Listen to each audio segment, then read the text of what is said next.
I'm all about the good vibes, the good vibes. We bout to have a good time, a good time. Leave my problems all behind, all behind. We living out the good life, yeah. I ain't gotta worry about a thing. Oh no.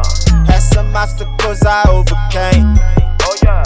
You don't have to ever be the same. Oh Lord. Cause when we change the mind, we change the game. Coming through clutch. Coming through clutch. Coming through clutch. Yo, what's going on, everybody? It's your boy T Clutch with another episode of the Clutchvision podcast. I got another special guest with me this evening, hailing all the way from New York. He got my man, owner of Battle Fest and Ream Graphics. Give it up for my man Kareem Baptiste. What's going on, big boy? What's going on, man? What's good, family? Chilling, man. How's everything going with the fam down there? We making it by, man. We making the best of every day, making sure that today is better than yesterday. That's all. That's what's up, man. You know, like I know this pandemic hit everybody kind of hard. How do you feel? Did it affect you guys pretty bad? Or? It was kind of weird because my wife does she has a e-commerce business, so it didn't really affect her as bad. But for me, I do film, so you gotta engage with people. You gotta have more than one person on set. So I was on pause for a good while. It just started picking up maybe last weekend. I'm just getting back into the fold of things, getting hired for projects and stuff. Wow, yeah. So you work with numerous artists from Safari to Pain, and the list goes on and on. Let me ask you this: what drove you to want to actually get into filmmaking? I kind of stumbled across that by accident, by necessity, because I couldn't afford a film person. I couldn't afford people to do my flyers and graphic design. So I had to teach myself how to do it. Yeah. So I ended up becoming a person who wore many hats, but for some reason, the filming thing I loved it just as much as dance. So it just developed into a passion. I stumbled across it, honestly. Yeah. So like you said, you started with dance and this goes back. We go back a couple decades and everything. Way back. I don't want them to find out our age based on what we're talking about. And you guys started a whole movement. But before we get into that, before we get into all the dancing and all the accomplishments and stuff like that, I want the people to know about who Kareem is as the businessman and who is Kareem as the father.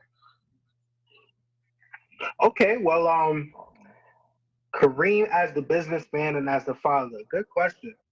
I would say, just to simplify it, because that's not really a simple question. It's really complex. There's so many layers to being a business person and balancing it out and being a father. But 2012 was like a pivotal year for me. That's the year that my son was born. He's 8 now.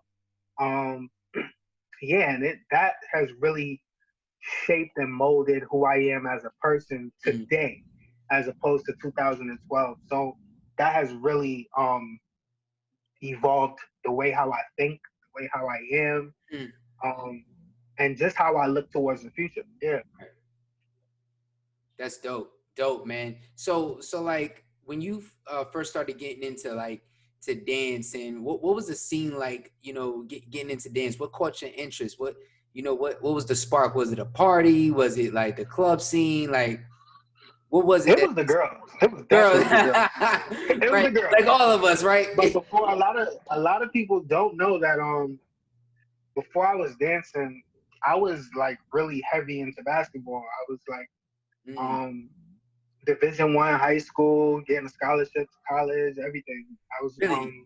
I got accepted to LIU, but at the same time, like you were saying, I'm from Brooklyn, so the Caribbean scene was really heavy in Brooklyn, and then there was this show called Flex in Brooklyn.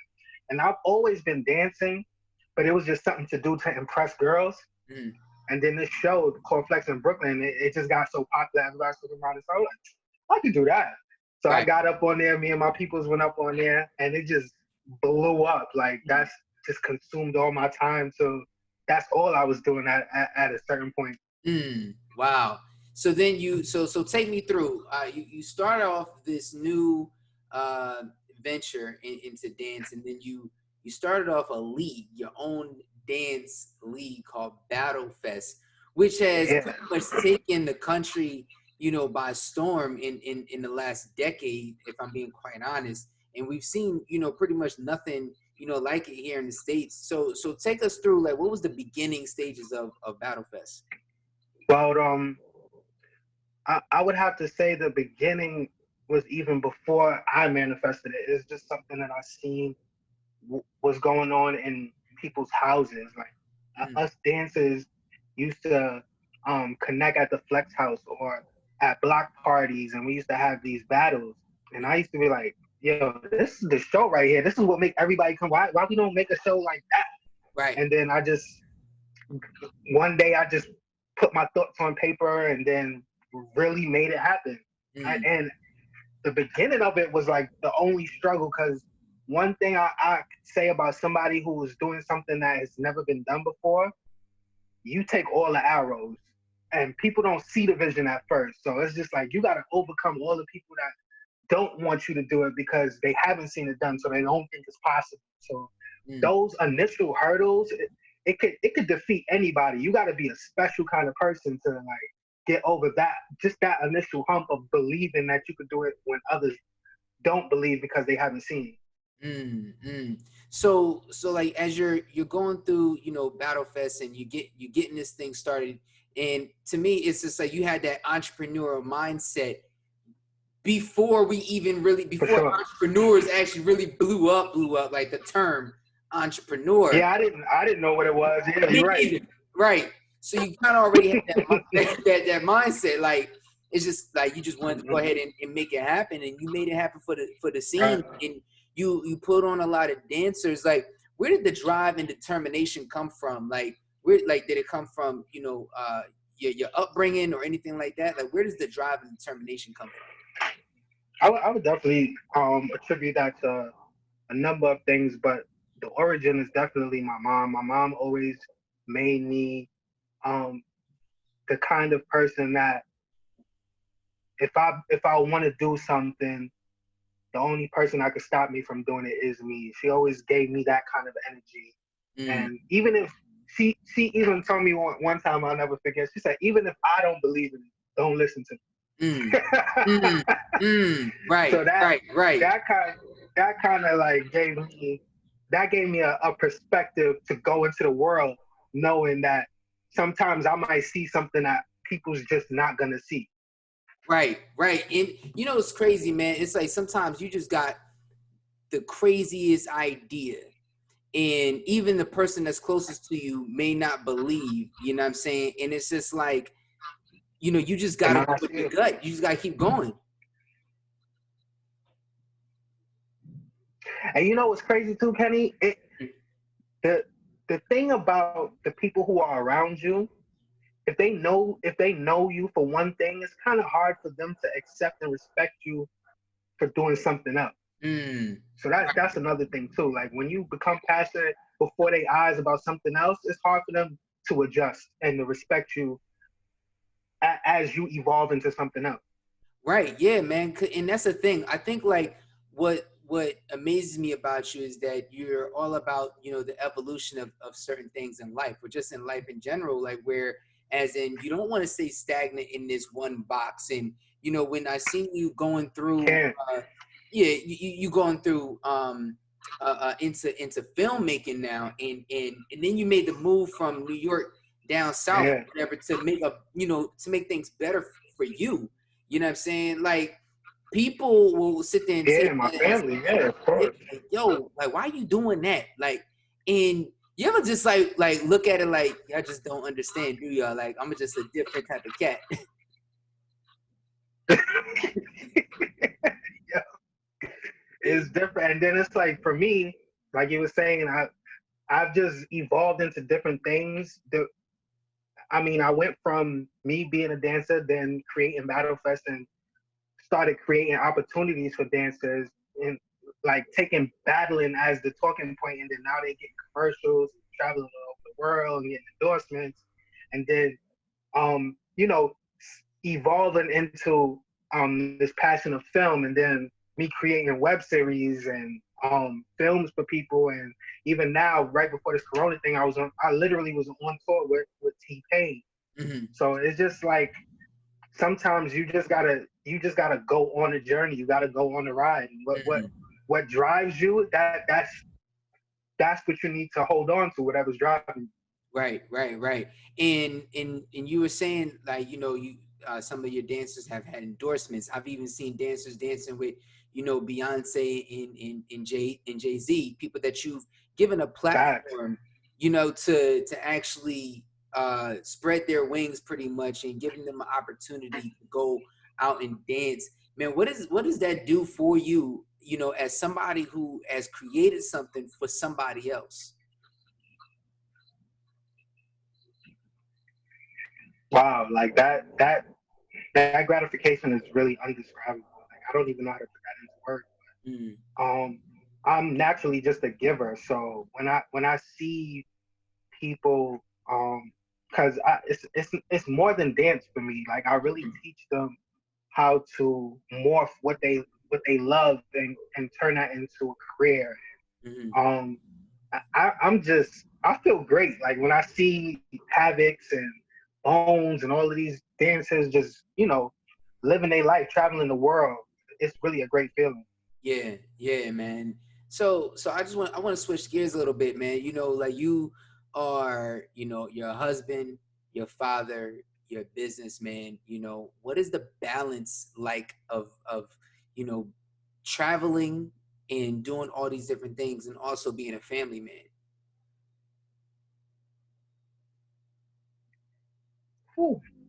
Well, I would say the center of everything for me is my wife, because without her being understanding, I don't think I could pull all of these things off without feeling guilty. Because while like to have your hands in so many different things, it's kind of hard to put 100% in everything. So you're gonna have to pick your spots, and for her to be just as business minded as me and support me, Right. because as much highs and accolades that I could talk about, I think I had just as much L's and just as much losses and downs that I had. But yeah, just having somebody who is there to stick it out with you and to encourage you even when you're down, I Yeah. think that's like the center of it all. Yeah. How important is it for people out there that are, how important is it for people to just have a spouse or somebody in their corner to just truly understand? Because we see, like, the divorce rate right now is like 50% in America, and since the pandemic has That's been crazy. crazy, bro. 50% divorce rate. Like, it's like people get married for what exactly? Like a party? Like, they go through the ups and downs. But, in your opinion, how important is it for you to have that spouse truly rocking with you, like I that mean, it's important. understands? I mean, for me, it's important. The kind of person that I am, it's important. Different people are different, so I can't really. There's not a real cut dry answer for everyone, but I would say for me, it's a major plus. But if I had a different kind of woman by my side, it could be a hindrance. Right, right. So it's just having the right person. Mm. That's more important than having a person. Period. Right. Having You the right you person. feel like people like rush into marriage or relationships, and then they end up with the wrong person, which is probably why the divorce rate is so high. I think it's I don't think it's one reason why, honestly. I see a lot of different reasons why someone can fail in a marriage. And for one of them is to not understand what a marriage is to begin with. So while you in it, you don't even know what you sign up for. Another thing that I feel like a lot of relationships are doomed from the beginning because there's no real transparency. It's just a person trying to put their best foot forward and trying to persuade you to be with them. So Right. they're looking at you and trying to mold themselves into what they think you like, and Right. vice versa. So by the time you in a relationship and that freshness wears down and you start seeing who a person really is, you already kind of in love with them, but you like, damn, like, ugh. You know Right. what I'm saying? So it's just like, I was fortunate enough to be in a real bad relationship Mm-hmm. before my wife, and Mm. that's where I had my child with. And if it wasn't for that Mm. relationship, that's why I'm looking back in retrospect. That bad relationship helped me have an amazing relationship Wow. because I knew exactly what I didn't want. I Mm-hmm. knew exactly how not to be. I know exactly what not to accept. All of these different things I didn't know in the last relationship. And then I didn't realize a lot of people they reach a depression state and don't even know that they depressed. Wow. So they just miserable and don't know why they miserable. So How dangerous. mental health is like, Yeah, and this is Mental Health Month, everybody. For those that don't know, this is Mental Health Month, and we're on with Kareem Baptiste. Make sure you like, subscribe, comment below, click that bell if you're watching this on YouTube. Make sure you guys go ahead and share this with your mama, your daddy, your uncle, your auntie, your grandma, your granddad, your stepdaughter, your stepsister. You know what I'm saying? Your co-worker. Share with whoever you want. Share it with your local congressman. I don't care. Make sure they get the message or whatever you want right now. And we dropping some bombs for you guys, man. And you know, the past relationship that you speak about, and we've known each other for a long time. And what advice can you give right. to the single fathers out there, because you were a single father yourself at one point, but you've gone through custody issues, child support I issues. went through it all, man. You know what I'm saying? Everything under the sun you could think of. Yeah, and you've gone through it, yet you're still doing everything right. And then there are time and time again you may get the backlash from it. You know what I'm saying? Yeah, But you're a father out there that wants to actually be with his kid. You know what I'm saying? right.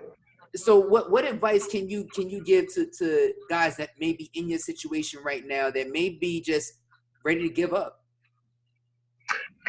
Well, one thing that I would say that I wish I known this in 2012, it literally took me 8 years to figure this out. And when I say 8 years, I mean I didn't even really use this tool until like January that just passed.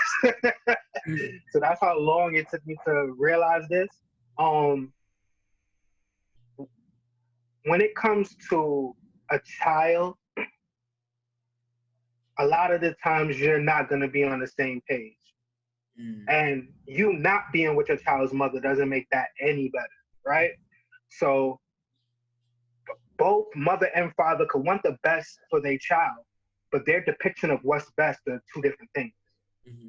So that disconnect causes a lot of issues where you're so passionate about being right that you don't realize that right or wrong don't matter. Like your right or wrong does not matter when it comes to the actual child, right? Mm-hmm. So I would say to understand that where you are in your life is not necessarily where your child's your child's mother, or even if you're a mother and you talking and you listen to this right now about your dad, this applies to both male and female. Just because you're at a just because I'll put it to you like this. I'll simplify it because I don't want to get Yeah, too crazy with it. yeah, Um, a breakup can be devastating by any means. When you think you're gonna be with somebody forever and then it doesn't work out, that alone could be devastating. right. So to have a child in that equation could intensify things, right? Right. Like tenfold. Mm-hmm. So you have to realize just because you've moved on or you're over it doesn't mean that that that person is over it. You have to allow that person to heal. And that's what I didn't do. I was done with the relationship. I was over it and I was moving on. And that person was not. So they were resentful and still holding on. And they're not wrong because they're entitled to their feelings, right? Right. So and then when you're a lot of the times I noticed this. I don't know if this is a woman thing because I'm pretty sure some men do this too. Sometimes you're mad and you know what you're mad about is stupid, so you find something else to be mad about, Mad about. to be Right. vocal about. What Mhm. you really mad about, you can't be vocal about because you know deep down inside that it's stupid, Right. or Right. you Right. know that you shouldn't be mad about it. You know what I'm saying? So Right. it all goes back to what I was saying about transparency and being open, have an open dialogue, Mm. and that's one of the hardest things to do when you're at odds with your child, with your child's mother or father. It's hard to be open because you're guarded. Right. Right. So like those two things don't go together. So my advice would be if you know that the relationship is it's time to sever ties, but you want to be a part of your child's life, Mm-hmm. do your do your best not to be hostile, even when that person's hostile. Mm. Yeah. It takes a lot to do that, and I wish I knew how to do that. And I'll give you an example of how I acquired that now. So, um, I want to be in my brain, the way how I was raised. I want to be hands on with my child. Right. I want to be included in all the decisions. I want to be that father, even if I'm not with the child every day, with my son every day. Right. My child's mother doesn't see it that way. Mm. She doesn't see the importance of a father in her son's life the way how I do. Mm. I fought that for 8 years, bro, until I realized, you know what? I'm like, I'm not gonna get through by being combative. Right. So I had to do something that kills me. Sometimes I can't even sleep any because I'm worried about my son, or you get what I'm saying. I want to be Yeah. hands on, and there's things that I don't know. I wish I could be the father that I want to be in my brain, but I had to accept the fact that she doesn't see it right now Right. Right. because all the court in the world didn't shift her way of thinking. Mm. It didn't show her how serious I was. It didn't mean anything, bro. Mm. Right now she's on the court. Right now, not to give away my business, but Mm. just to show you it doesn't matter. Even in court, it just don't matter. Yeah. Right now, there's a court order for me to speak to my son every day. Mm. I don't. Mm. Before 7:30, I'm supposed to speak to my son every day, but I don't. Mm. And I could keep like poking at it and like, but it's not going to change the energy of it. You get what I'm saying? Yeah. So sometimes you gotta even though you're in a better place mentally than that person, you have to allow that person to get there. Right. Right. Right. Right. Right. I get you. I get you. And you know it's crazy, man. Like how you said that you have the court order, but you don't. But you're trying to allow her to get to that space because, and that's a sacrifice in itself. Because I've learned that obedience sometimes requires sacrifice, but not all sacrifice is obedient. So, in a way, Preach. it's deep, right? You know what I'm saying? But it's like you're being obedient for and you're sacrificing, for the sole reason to make sure that your son's mother is on the same page as you. Because at the end of the day, you guys are still Right. still connected in some way because you guys have sown seed together. And for the benefit of Right. your son, so that he's not getting the wrath of that energy as well too, you had to just pull Right. Because it yourself was back. trickling down to him. Right. So it's like sometimes I've learned this, right? I've learned that anger, right, the original word anger in the Hebrew, and I've said this on the podcast before. In Hebrew, the word anger means it's asking a question. Like God is asking a question, where's the Father? That's what the word anger means. So it's not like with all the rah rah, right? It's like so in the original word in Hebrew. I'm gonna break that down one more time for those that may have missed it. The original word anger means where's the Father, right? So if a person is angry, right, you immediately should ask, where's the father? Why? Because number one, as men, we are the ones to we're calm beings. You know what I'm saying? We have a calm type of spirit where we are able to level out any type of situation. When a man walks in a room, okay, security is here. You know what I'm saying? And then for on the flip side, Right. we got the word fear, right? So fear in the original Hebrew language means where's the mother, right? And it's like, dang, that's, you know what I'm saying? So you mean to tell me, so if we're fearful, what are we're looking for something. We're looking for mom to console us and to her. You were never really in fear, and you're not in fear now, because even you being raised by your mom, it's like, yo, Right. I'm not scared of anything, which means you weren't scared to start that business. You weren't scared to start Battle Fest. You weren't scared to move to Atlanta. You're not scared even now to not abide by the court order, because you don't live in fear. Right. Nor do you live in anger, you know, because now you are a father and you understand. On her side, maybe Right. because you're not there, or she just can't get it through her head that y'all two just don't mesh together. You know what I'm saying? She, she's just she's just in an anger state. You know what I'm saying? And I feel that many people Right.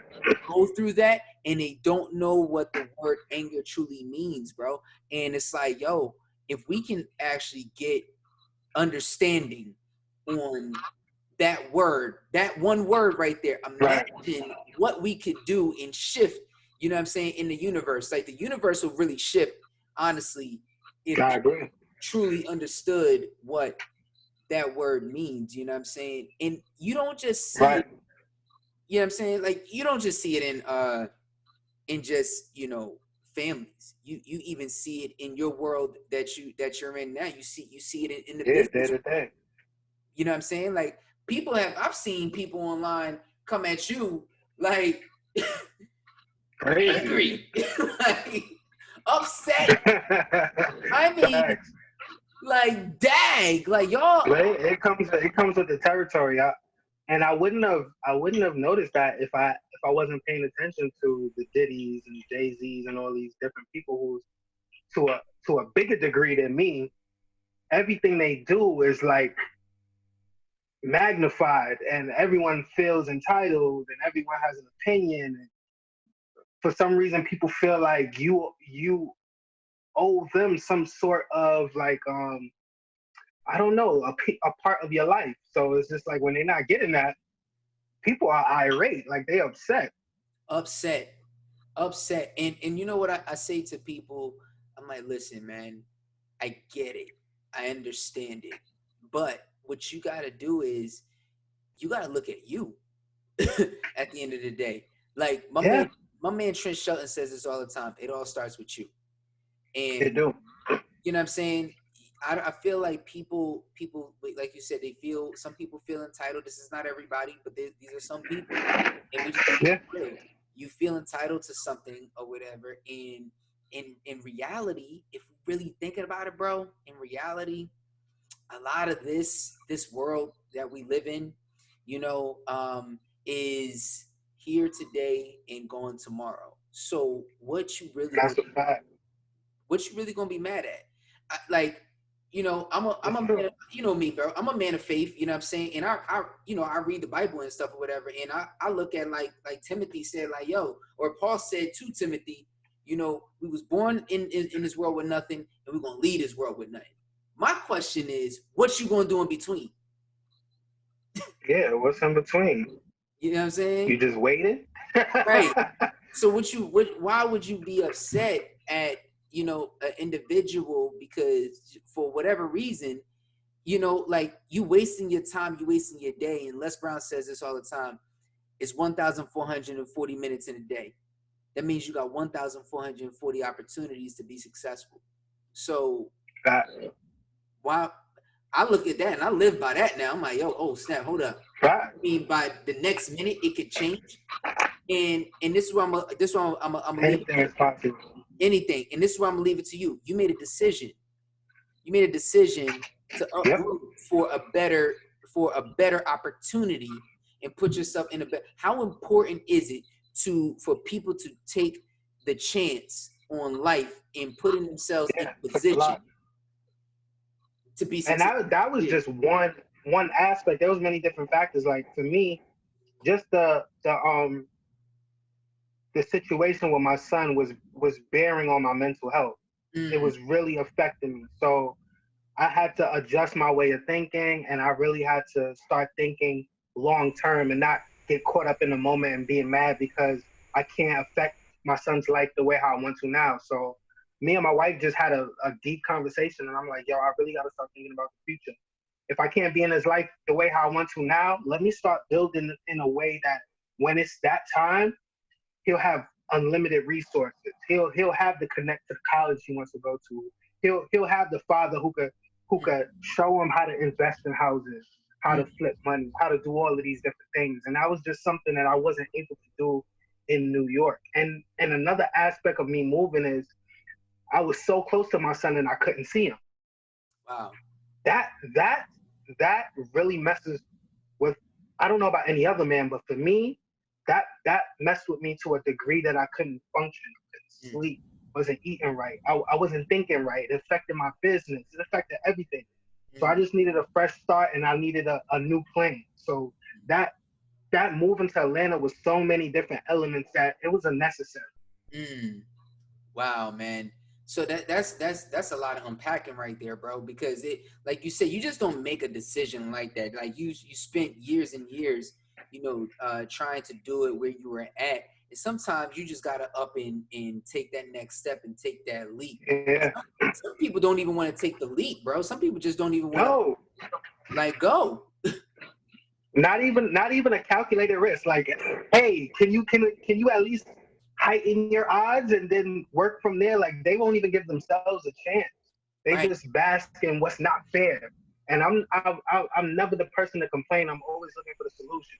Right, right, exactly. And it's like, how can you solve the problem? I believe that, like, I'm Right. a firm believer in, if we solve problems, then we're actually making real change, and you're actually Exactly. making, you know, even from a financial standpoint, you solve problems, you get paid. Facts. Simple as that. Even businesses that started it, most businesses is an answer to a problem. Exactly. You got a plumbing issue, call the plumber. You know what I'm saying? It's that simple. You need a handyman for something, you'll call the handyman. Like, I think that, like, we make things a little bit too complicated for Oh, ourselves. too complicated. And society paints this picture, like, of, well, you can't do this and you can't do that and you can't do this and you can't do that. You and yourself, how did you deal with the naysayers, when you started building your business and making all these moves? Well, at different points of my life, it affected me differently. Mm, Earlier, like 13, 14 years ago when I was starting off Battle Fest, those naysayers were like fuel for me. Like mm, I thrive off of somebody telling me that I can't do something, right? So that was like motivation. If anything, that probably was the best thing for me because that back then I was so like into the win that aha when I actually do it felt so good.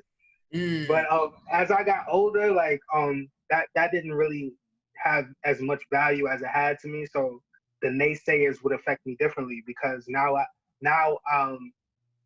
as I got older, I got more empathy. So the things that people said about me affected me more, and it really made me second guess myself and stuff like that. So that was like a new adjustment too. So, and I'm pretty sure a lot of people go through that. Yeah. But for me, I had to um, really weigh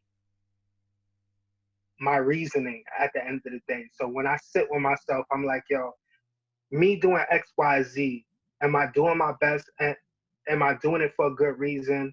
And is it causing positive change? And if those three things make you feel good when you answer those, then you're doing the right thing, regardless of what anybody says.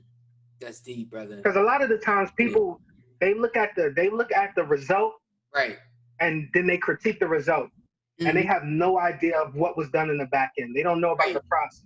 They don't know about version number 1. They don't know about anything. So it's like, how can you really take somebody's input or comment about something that they're only commenting about the end? They really don't know how you got there. They don't know how you got there. They don't know where you start. They don't know if you had to sleep in a box. You know what I'm saying? And bro, I had to literally when my son was born, I went through a transition where I had to go back to my mom's house. I was sleeping on the floor just while I was figuring it out. So anything that comes of that, once I've been through that, nothing that anybody could say will make me feel away. Like, I don't care, because I know what I went through to get to where I'm at. Absolutely. And bro, like I'm the same thing, man. Just 6 years ago, you know, I had to go back to my mom's. You know what I'm saying? Like, I'm like, yo, like I gotta. That's the reset button. You got to do it sometimes. And I'm like 29, 30 years old, but 29 turning. Me too. And I was 28. Yeah, I was like, yo, I gotta reset. Like, I done messed up a lot in my 20s. So I'm like, man, all right, let me go back and redo this thing, man. That's why we give the mom so much love. Shout out to my mother, who just turned 59 years old. Yeah, happy birthday, Mom. Happy birthday. Happy birthday to my mama, you know, Miss Tina Thomas. Thank you so much, Mom. I appreciate everything that you do for me. You know what I'm saying? So shout out to all the mothers, and also shout out to all the mothers for this past Mother's Day. If I didn't get to you, you hearing it right now here on the Clutchvision podcast. And all the step, I wanna also all the step parents too, because the step parents have to have a different level of tolerance and discipline and empathy, and sometimes they have to understand that everything that's about you is not about you. It's that's the hardest thing. Like, shout out to anybody who's a step parent. Yeah, that is one of the biggest challenges, yo. And I don't think they get enough credit and love for it. Yeah, because you're every Mother's Day, I tell my wife, like, yo, happy Mother's Day. Facts, yo, and that's dope, man. Because it's like you got to put up with me and my baby mom. Right. It's double whammy right there. Like, she walked up into something crazy. That's real love. You gotta put up with both of us. Oh man, right. Do they got like something? Do they got that? Yeah, and I know wifey don't play that. Like, she like, look. Yo, it'd be so hard for her, because it's like she knows what I go through. Yeah. So for her to not step in and protect, because she's naturally a protector. So for her to not be able to do that, it kills her. Yeah, bro. Yeah, man. You gotta get us some more roses for the week, just for that. Facts. Just for that. You know what I'm saying? So and even you, I know you a stepfather too. So I could only imagine that challenge of, you know, loving someone like they're your own. Well, they are your own. They are mine. Yeah, they eat my food. they sleep in my house. That's right. They use they mine. Like, look. You know exactly. I'm gonna be real. I don't even really call them, like, I don't even be calling them my stepdaughter or my stepson. I don't even call them right. That, you know what I mean? Like, this is my daughter, this is my son, and that's it. Like, and that's how I look at it. And then even with their father, you know, me and him, we have a great relationship. You know what I'm saying? Like, that's amazing. I think it's a lot easier for men though. Yeah. What do you think? I think so, because like we're able to understand each other, you know, a little bit more. You know what I'm saying? And it's like, look, it's easy for me and him, I think, because one, we've known each other a long time. You know what I'm saying? Even, you know, before the kids or whatever was even born. You know what I'm saying? Oh, for real? Yeah, that's a whole nother story for another day. But we I didn't know that. we've been knew each other, and like from like grade school, and then lost contact and stuff like that, and then, you know, somehow, some way we ended up back here. And that's crazy. It's crazy, man. And had it been somebody else or whatever, I don't know. It may not work out the same, but for my situation, it worked out because we understand each other, we know each other, we're in open communication. And here's what I would say to this: I think it's super important for men and women that are step parents to be transparent with the biological father or mother. Like, be open with them, because they want to be comfortable. Like, if their child is going to, you know, uh another home and they're not there, they want Right. to know that everything is okay. So have that transparency with them and build that relationship, because you really have to actually build that relationship. Like, my Right. my wife in my kids step parents, a stepmother, their biological father and his wife, her and my wife, they had to build a relationship. They had that thing had to Mm. that had to grow, and it took time. It just wasn't like it just didn't happen like that. Now they'll call each Right. other up, like, yo, make sure you did this, make sure you did that, blah blah blah. Okay, cool, I got you. Boom, boom. Like, it's not a problem. And anytime Mm. the kids, maybe they get in trouble or something like that, we all in the mix. It's like now all the kids, like, look, you ain't getting nowhere. You can't mom and pop here. No, we all in the mix. That transparency is important, bro. Now, that's good for the negative, but what about the positive? Do y'all all know that too? Yeah, we know about all the Because positives. that, to me, that's just Yeah, as important. I need to know yes, the milestone. yeah, yes. I tell you this, my son Caleb. A couple weeks ago, I had Daniel G on. Shout out to my man Daniel G. Daniel G came on the podcast, and Caleb came up. He stayed up till like we was on till like maybe about 11 or something like that. Stayed up, and Caleb was doing an astronomy, working on an astronomy project, and he's building a business. Yeah, bro, this joint is crazy. I gotta let him pitch it to you. he he pitched his Martian X uh, uh, project to Daniel G, and it was so dope on how he laid it out. He had his notes, he had his slides, he had everything, from top to bottom, what he wanted to do. Wow. He even had the layout of how much this thing's going to cost. You know what I'm saying? And he talking about billions of dollars. Like, he laid it out on how much everything's going to cost.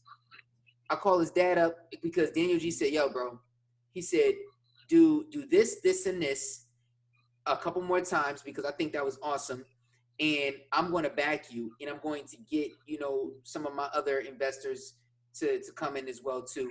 You know what I'm saying? Because I think Fire. it's amazing, right? 11. Called his dad the next day. Yo, bro, you know what the boy did yesterday? Yo, he just sat there and pitched to a millionaire, bro, like a millionaire, you know what I'm saying? And he said he wanted to get involved in the project. Boom, put on Caleb, go tell your dad what happened. And it's like that, like, See, that's dope, and that might be nothing for you to do, but that might mean the world to his dad. right, right, because he's not here all the time. He's not here every day. Right. So as a Right. father, I would want to know what my son is doing. You know what I'm saying? I would like to know, like, yo, if my stepson or whatever call me, and his stepfather call me up, like, yo, your son did blah blah blah blah. I want to get them good reports. I want to know.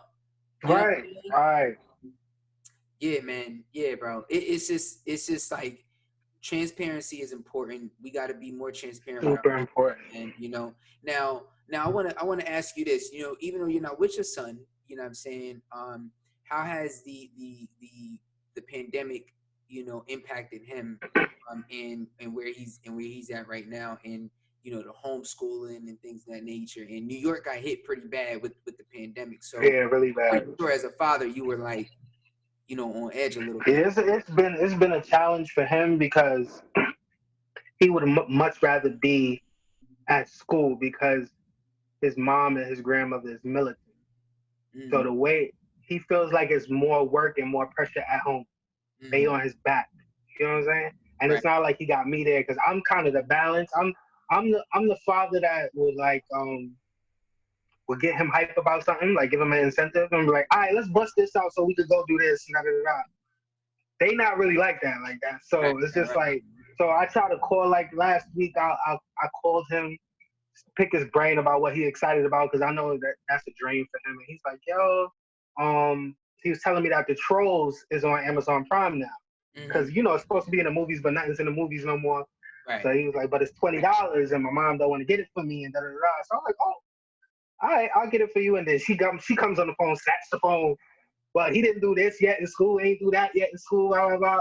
So I said, put him back on the phone. So I speak to him, and I was like, all right, boom. Look, I'll make a deal with you. Yeah. I'll order it, and you can watch it if you could get all your work done by Friday. I said you could call me, whatever you need. I'll go over. I'll do the work. I'll do the work with you or whatever, because I'm working from home too. So he was like, all right, Dad, I'll do that. He was still miserable, but best believe in a day he finished all that work. Here you go. There you go. So it's just a different way of parenting. Nothing is right or wrong because you need the militant. Right. You need both. You know what I'm saying? And that goes back to what I was saying about being involved, because I'm gonna be honest with you, especially in today's climate, without a man present, it's a super challenge to raise a boy. Yeah. There's a lot of things women have no idea that it's innate for me and you to pick up and to engage with our sons. Right. And the same thing is probably true to raising a girl. You know what I'm saying? Yeah, I was gonna say that. We think about things that are important for us, or we think about women in our lives, but there's things when you're raising a girl that I'm pretty sure I won't have a clue, like her first period, all these things. I'm just like, like. Facts, yo. Facts. I know me. We need each other. We need each other. We need each other. That's why, guys, everybody that's listening to this podcast right now, is so important that you have both, husband and wife, male and female, in raising the children, because there's going to be times where you really don't know, especially if you're a first-time mom, first-time dad, and it's like, yo, snap, like, what do I do? What right. At, you know what I'm saying? But everybody's situation is completely different. We only speak it varies from a general standpoint. Just in general. In general, like, I know sometimes it could be toxic to have that parent who just is not a good parent in the equation. Just that nigga just need to be out, or she just don't need to be involved. Like. Right. And, I had Tweet Boogie on a couple last week. Oh, that's the homie right there. Yeah. So Tweet was like, Tweet is a single mom, so she was like, it was her village that has helped her raise her son. Had it not been, and her son has two godfathers, you know what I'm saying, in his life. So that kind of helps from the Wait, is the father Buddha Stretch? No. Oh, sorry. No. All right, never mind. Hey, Stretch, he ain't no Stretch. I always thought that. Because they used to be together. Yeah, back in the day. Yeah. Yeah. Hold up, we gotta censor that one. Yo, Stretch, he ain't mean it. No, I really didn't know. Like, I didn't know. I was asking. Buddha Stretch is the homie. That's the OG. Right. Yuko, don't be mad at us, Yuko. Don't be mad. Sorry. I'm getting a phone call like, yo, man, like, why you have Kareem coming? Nah, they know I don't know because I don't ask people their business. I don't know. Right. But like, she basically was like, it was her village. And I think for those that are single fathers or single moms, you got to have a village around you to help your son or your daughter, man. You gotta have a supportive village, though, that wants you to be the best mom possible. Right. Because I give my situation, because I don't want to really speak on other people's experience. Right. One thing that I do have empathy for my child's mother about is she has the challenge of having a mom that hasn't accepted that she's a mom. So she's kind of like overbearing a little bit and like almost takes control by default. Yeah. and it's not malicious or anything. Right. It's just her natural self. You get what I'm saying? Yeah. So it's just like having support is great, but having the support where you on the same page is Right. essential. Because that could Say cause that. that could cause That's more friction. essential. that's Yeah. that's real essential right there. You need, you know what I'm saying? And yeah, I think that, like, I think what happens sometimes is that people that are in that situation, maybe the mother may not be fully accepting of her daughter being a mom, or finding someone or whatever that actually cares, because she Right. experienced that herself with her husband or father that may have left. Ooh, that's deep. You know what I'm That's saying? deep. So That's a possibility. it could be a That's why I said bitterness. it's not malicious. It's not That's why I said malicious. I could tell it's not malicious. Yeah. Not malicious, but it's a bitterness that's held up inside that she hasn't let go. So I ask you this question right here. How important is it for people to let go of the past, in your opinion? So I'm kind of torn with this question. Yeah, I had a I usually end up in deep conversations because of this question. right. Because I'm a person who feels like you should never let go of the past because your past is your experiences. Okay, It's more important to learn from your past here we go. than to let go of your past. Mm, These things you shouldn't let go. These things should always be at the back of your mind so you never make that mistake again. mm, But when you don't learn from your past haunts you. It mm, precedes you. You're gonna keep seeing it. It's gonna happen again and again and again until you learn your lesson. So mm. I feel like it's far more important to learn the lessons of your past than to let go of it. Right. Now you should let go of hurt, and you should let go of those dark baggage that doesn't allow you to in your future have an open mind and not be jaded. Mhm. That definitely you should definitely find closure. Okay. Maybe closure is the word. Yeah, closure. Yeah, I like that better. And I think that when you say you learn from your past, like your past, your past, even your mistakes can be your greatest mentors, because that's where Yes. you know what I'm saying? Boy, I went to college, ain't learned shit. All the mistakes that I made in business, all the mistakes that I made in business Right, made me a beast. right, right. And College, man, I learned more in junior high than I learned in college. Honestly. Facts, bro. Yo, I dropped out of college at Me too. 19 and a half. I'm like, yo, I'm out. Like, Yeah. I'm out beat. It's Like, a bill. It's like once I learned what's going on, I was like, oh, nah, this is a business. They don't care about me. nope. This is a real business right here. Fill the seat. And I'm on the wrong end of the business. Bro, I just got finished paying my student loans off. I'm 36, bro. You good. Me and you the same age, and Sally Mae gonna keep looking for me until I don't know when. Yo, I was like, oh snap! Like, I'm finished this year. Like it's a wrap. My credit score went up. Oh, let's get it. Like, Oh, that's lit. yo, it was a great feeling. Like, I told my wife, I said, yo, babe, I said, I just finished paying off my student loan. Like, it's a wrap. Like, and it's like, Right. that's a great feeling, man. It's a great feeling, yo. Amazing. Like, I want to shift gears just a little bit with the little bit of time we got left. Like, so you went ahead and now you have your own studio down in Atlanta. Not only that, Yep. you also created a web series called Pieces. So let's Right. talk about the web series first and foremost. You and your wife both collaborated on that project, Definitely. correct? And that amazing, piece of work. You guys did what, was it 2 or 3 seasons? He did 4 seasons, and it's like over 4 million now views. So Wow. it really was a success. It All had its own cult guerrilla style. following and everything. Yeah, Yeah. all guerrilla style. All guerrilla style, put together the script, the storyline, everything, pretty much just you two and your camera. Like, how, like, first of all, that's inspiring in itself. So talk about, how the pieces came about, and then Talk about this new studio that you got down there, and what do you have coming up? So the Pieces project was that was really a passion project of mine.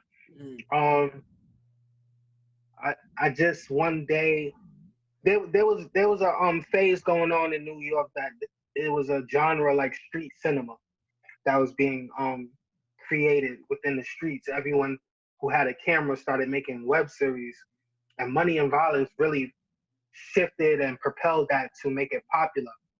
mm, But everyone that I seen doing it, nobody was really a director. mm, So it looked shitty to me. Like I wouldn't even sit there and watch it. mm, So I told my wife, like, yo, I did a web series, I would do X, Y, and Z, and then I would do this and that. She was like, why don't you just do it? mm. Instead of talking about it, I said, you know what? Ooh, she You caught know your what? I'll be plug. right back. Right, I said, you know what? I'll be right back. So right. it took like 2-3 weeks, wrote a script, and we got to work. And what's good is because of Battle Fest and just my influence in the culture, whenever I'm passionate about something, people get behind it and they support it. And that's basically how we built the cast. That's how we got the support. That's how it blew up on social media, on YouTube. Mm. Yeah, and we even turned down a couple deals too. Wow, wow. I didn't know that.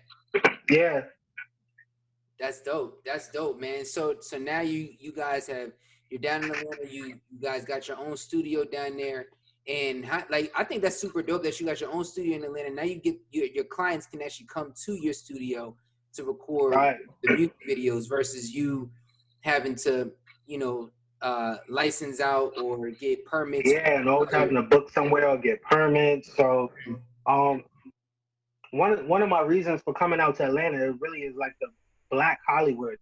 Yeah, And while I was out here, Tyler Perry just opened like a whole acres upon acres of land right. of a film studio. That inspired me to a whole nother level because I'm like, yo, if that man could do all of that, why can't I open up one studio? You Right. know what I'm saying? Why can't I do that? So that really he really opened my eyes that it's actually capable because I never even fathomed that. You know what I'm saying? You Right. usually want to be a part of somebody's production studio, a part of somebody's project. So I was like, yo, babe, I really want to open up a film studio and film my projects in there.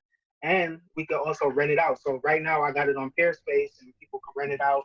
And if they want me to add lights or I make custom sets for people. So it's really a creator's experience. It's like you really could do. Even somebody came in there inquiring about to do a podcast in there the other day. So it's just like Yeah. there's so many different things that you could do in this open Right. space. That's super dope, man. That's super dope. Yeah. So really quick. So like now about some of the dancers, dancers right now, obviously, they're going through a lot with the Yeah.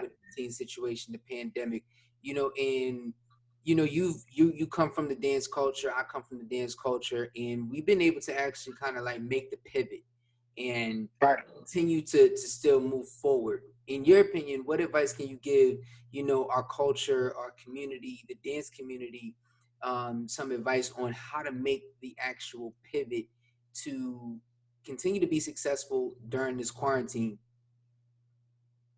Um. Well, bigger than a quarantine because it's always going to be an obstacle ahead of us. It's always going to be a challenge. My advice would be to develop the skill to read the room Mm, because you have to be able to adjust to your environment. You have to be able to scope the landscape and see how can you add value. It's not just about you being a dancer. What does my gift on the inwards do outwards? right. Because it's one thing to feel like you're the greatest dancer, but honestly, in this, I see dancers who are not talented who are the most successful, honestly. Yeah. And it's all it all contributes to their work ethic, Yeah. um, relationships, Hmm. um, and one of the most things right now is it is a numbers game, Hmm. and we're not even talking about real numbers. We're just talking about the allure, the illusion of who you perceive to be. And once you understand that, then you kind of know how to play the game. You'd be like, all right, people who have this amount of followers and this amount of engagement, they get this kind of attention, and you just do your homework. A lot of people are scared to do their homework on how to build their audience, Right. how to, and mind you, it's a YouTube click away. Yeah. How to build your, how to engage different things that's call to action, and how you could cultivate. It starts off with friends and family, and then it grows outward. It's Yeah. a process, and everybody wants instant gratification. They want to just make something now and they go viral, but people don't understand that there was a process before that dancer who's lit right now is able to be lit consistently. Right. Right. It got to be some. You got to keep working until one of them things Just spark, boom. Yeah. and then you on your way, and you already prepared because you consistently do it. You've been doing it, and that's what I'm saying. Yeah. Like I was like, I've had people ask me, in my DMs, like, yo, how do I go viral and this, that, and the third, and I'm just like, yo, man, like for real, like stop trying to go viral. Like that's number Yeah. one. Like if you trying to It go viral, sounds crazy, but it that's sounds true. crazy. Like Even stop, Gary Vee said that. Just yeah, stop trying. stop trying to go viral. Be as genuine as possible. Be you. Be yourself. Yeah. Like every person. People invest into you. They buy into you as a person. I believe that every person on this planet has an audience that they're supposed to speak to or Yeah. show in some way, shape, or form. Not maybe you're not the motivational speaker where you actually speak, but maybe your actions and what you do, you're there to develop impact, Yeah. right? So I was in the hospital with my son in 2018, as you know, and for real, bro, I wasn't caring about views or anything like that. The only reason why I was posting was because I wanted to keep my family and friends, updated on his progress and show that Right. he's doing good in here. We dancing and we just kicking it. That's really all it really was, man. Yeah. Just trying to uplift their spirit. That's it. And then it actually turned into I was really lifting up his spirits first. Mm. Then when I posted it, I noticed that everybody else's spirits was being lifted up because of how we were handling the situation. Wow. That's when I said, "Oh snap! Like people are actually getting life out of this. Like, okay, I'm gonna just keep doing it more. If it's for y'all, if y'all are getting life out of this, I'm gonna keep doing it because I don't want my situation for people to just be. I'm not trying to be that Debbie Downer dad. Like, Right. I don't want your pity. I don't want none of that. You know what I'm saying? Are you really, feeling something from this? I'm gonna keep doing it because you guys are being inspired by it and changing the way that you actually think about certain situations. Right. Because you'll get in the situation. I've had people hit me up like, yo, man, my son is going through this X, Y, and Z, man. And I seen your videos. I understand, like, you changing the mind, you changing the game, man. Like you just really inspire me on how you approached it. So I'm gonna do my best to approach it the same way. And I'm like, that's what it's about. If you just continue to be real and continue to be yourself, people don't want nothing fake no more, man. They didn't had enough of the phoniness. And it's like all I did was just dance for my son and dance for my family and try to make sure that the negativity stayed out of the hospital room. Like that was my main goal. Mm. And I tell people this all the time, man, and I'm sure you can attest to it. Stop trying to go viral and just drop Sure. relative knowledge on what you need to, on what you know. Like if you know about bacon, Right. talk about bacon. Like That's it. that's it. If you know about scissors, I'm pretty sure there's probably a lot of people that want to learn how to cut a certain way. I don't know, but It's true. So yeah, man. But I wanted to ask you this last question before we go ahead and get out of there. So I've asked everyone on this podcast the same question, being that we're dealing with COVID-19, in pretty much a global pandemic. If you, Kareem, had every person in the world, all 7.5 billion of us in the world. You had everybody's ear right here, right now. What encouraging words would you say to them to continue to keep the faith and continue to move forward? Wow. Um, for one, I would hope that you mean if I said something and they actually listened?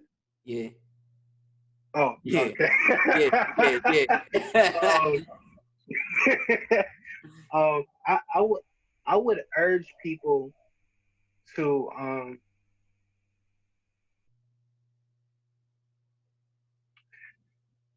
before you question someone else's actions or what they're doing to better any situation, I would employ everyone to ask yourself, what am I doing to make this better? Mm, Start there. Actually contribute. I feel if everyone would focus more on your contribution as opposed to what Jay-Z is donating, or why didn't this person give that, or why didn't this person speak out about this? mm, If you're passionate about it, you do something.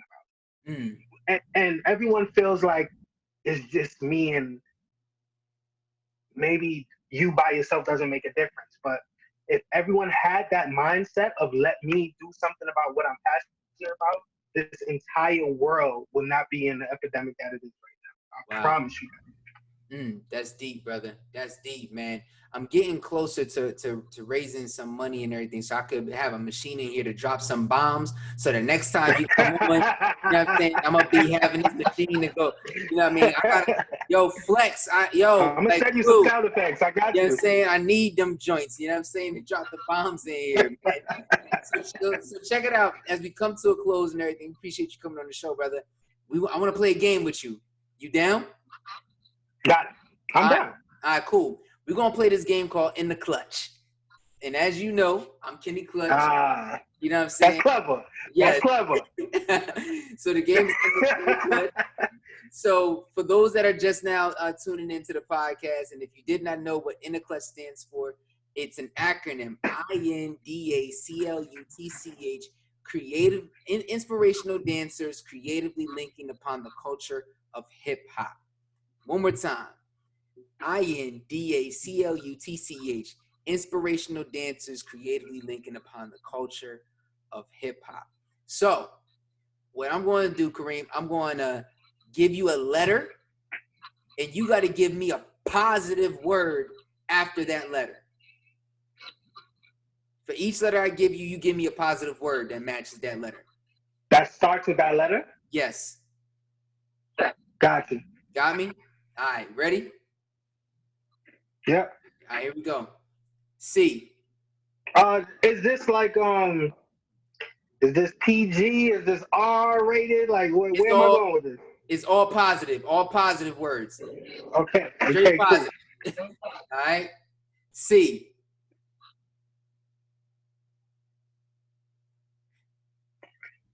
Cash. Okay. L. Love. U. Understanding. T. Hmm. Hmm. I just thought of three words and they were all negative. That start with T. That's crazy. Time. C. See again, huh? Mhm. Hmm. I'm gonna say the word cleanse. H. Honesty. That's clutch. That's clutch. Ladies and gentlemen, give it up for my man Kareem Baptiste, owner of Battle Fest and Ream Graphics. Brother, shout out your Instagram, your website, your Facebook. Where can the people find you at? Uh, First, let me tell you, thanks for having me. You could definitely find me on anything pertaining to dance, Battlefest League at Battlefest League on Instagram, Battlefest Extreme on YouTube.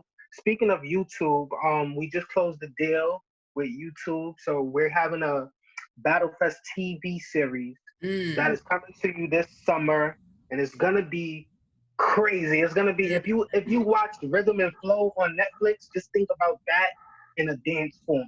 Woo! Crazy. Congratulations And on that, dog. yeah, Dang, I needed them appreciate it. bombs right there, man. I needed them bombs right there, man. And for those And that if don't you know know what it, for those that don't know what Battle Fest is, man, just think UFC and think dancers. That's facts. probably like the simplest way that I could put it to the people that are not into the dance world that listen to the podcast. Think UFC, think dancers, and think Kareem as the Black Dana White. Or if you ghetto, you can say URL. It's like battle URL. rap. There you go. There you go. Yeah, Think of it like the URL. Yeah. Facts, man. Facts. So And listen. also follow me at Ring Graphic Studios if you Yes. want to see anything having to do with film with me. If you want to check out the studio, if you ever in Atlanta, come by. There it is. There it is. Make sure you guys go ahead and follow him on Instagram. The description will be his Instagram and websites will be in the description below. Make sure you guys share this with your mama, your daddy, your uncle, your auntie, your sister, your brother, your cousin, your stepmom, your stepdad, your aunt, your uncle, your cat, your dog. I don't care who you share it with. Share it with somebody. Let's get these views up. Let's get it up. Let's get it popping, man. If you guys are enjoying the Clutchvision podcast, make sure you guys go ahead and email me at contact@KennyClutchSpeaks.com. If you got a request, if you got an inspiring story, make sure you guys go ahead and hit me up there. Make sure you put in description, inspiring story for Clutchvision podcast. Listen, guys, until the next time, remember, it's like we always say, when we change the mind, we change the game. Yesterday is gone, tomorrow will worry about itself, and today is all we have. It's your boy Kenny Clutch on the Clutch Vision podcast. I'll check y'all later. Peace.